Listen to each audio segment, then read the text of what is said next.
Imagine a quiet morning, where the sun's first rays spark hope in the unlikeliest of places. Ready for a story that'll grip your heart? The morning sun had just broken through the horizon, casting a soft golden light over the quiet roadside diner. Steam rose from coffee cups. The low rumble of engines filled the crisp air, and the smell of fuel, bacon, and leather hung around the Hells Angels bikers who had stopped for breakfast. They looked tough, the kind of men people crossed the street to avoid. But beneath those vests, they carried stories no one ever asked about. The laughter between them echoed against the chrome of their motorcycles until a piercing, desperate cry shattered everything. Can you picture it, a single cry so raw it stops time itself? Everyone turned. A tiny figure in a red dress came running across the parking lot, her boots slipping slightly on the cold pavement, her messy light brown hair flying behind her. Her face was streaked with tears and dirt, and her voice cracked with fear. "Please," she screamed, her arm outstretched, finger pointing back toward the road. "They're hurting my mama. Please, somebody help her." The group froze. The sound of her sobs was so raw that even the engines seemed to fall silent. A couple of truckers near the gas pumps turned their heads, but no one moved except one man. If you believe in kindness, in second chances, in people who still step up when the world turns away, then please take a moment to like, comment, share, and subscribe to Whisper Fable, because what happened next will restore your faith in humanity.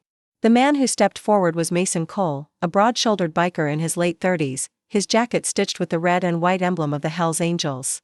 He'd seen a lot in life, fights, betrayals, blood, but never a child like this. He dropped to one knee, steadying her trembling hands. "Where's your mama?" he asked softly, though his voice still carried that gravelly weight. The little girl could barely speak through her tears, but she pointed again down the two-lane road toward a cluster of old trailers half hidden by trees. "They're beating her," she sobbed. "Please help her." Without a second thought, Mason rose to his feet, his face hardening with purpose. "Tank, Ryder, with me," he said, motioning to two of his brothers. The three men swung their legs over their Harleys, engines roaring to life, tires screeching as they tore down the road. Dust and wind kicked up around the diner, leaving everyone in stunned silence. The little girl, still shaking, was taken inside by one of the other bikers, who wrapped her in a leather jacket to keep her warm. She sat by the window, eyes wide, watching as the red tail lights disappeared in the distance. The road stretched quiet for almost 5 minutes. Then, faintly, the sound of chaos drifted back, angry shouting, a woman's cry, and the roar of engines cutting through violence. Mason and his crew had found the trailer. Inside, what they saw burned into their memories forever. A man, drunk and furious, had cornered a woman against the wall, his fists already bloodied, his voice slurred with rage. The small, cracked window let in a sliver of sunlight that fell across the terrified woman's face, bruised and swollen. Before he could strike again, the sound of boots hit the floorboards. Mason grabbed the man's wrist mid-swing and twisted it hard, forcing him to drop the bottle he'd been clutching. It shattered on the floor. The other bikers pinned him down effortlessly. No words, just action. Mason turned to the woman, his expression softening instantly. "You okay, ma'am?" he asked, voice trembling with controlled anger. She nodded weakly, tears spilling down her cheeks. Outside, the sound of police sirens began to echo faintly in the distance. A neighbor must have called it in. When the cops arrived, the bikers didn't run. They stood in the yard, calm, hands raised, the little girl clinging to Mason's leg. The woman, named Carla, stepped forward to explain everything. The man was her ex-boyfriend, freshly released from jail, who had tracked her down that morning. When the police led him away in handcuffs, Mason quietly walked the little girl, Hannah, back to his motorcycle. "You did good, kid," he said softly. "You were brave." They rode back to the diner together. Hannah sat on his lap, clutching a helmet far too big for her small head as the morning sun now rose fully above the horizon. By the time they returned, a small crowd had gathered, truckers, travelers, locals, all waiting anxiously to see what had happened. When they saw Mason carrying the little girl unharmed, with her mother walking slowly behind them, bruised but alive, every conversation stopped.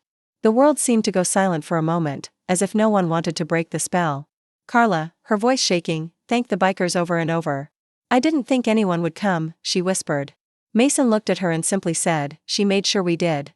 He nodded toward Hannah, whose cheeks were still flushed from crying, but now carried the faintest hint of relief. The diner's owner came out with blankets and coffee, offering them quietly. One by one, the Hells Angels removed their jackets and draped them around the two, a gesture so unexpected that even the police, still lingering by their cars, looked away in quiet respect. The patch on Mason's vest caught the light as he leaned down to speak to Hannah. "You take care of your mama now, all right," he said. "You're her little guardian angel." The girl nodded, her small fingers gripping the edge of his sleeve. News of what happened spread fast. By lunchtime, half the town had heard the story of the little girl who ran to the bikers and how the Hells Angels didn't hesitate. Strangers stopped by the diner just to shake their hands, to thank them for stepping in when others froze. Mason wasn't a man of words, but when someone asked why they'd done it, he simply said, "You don't ignore a cry like that.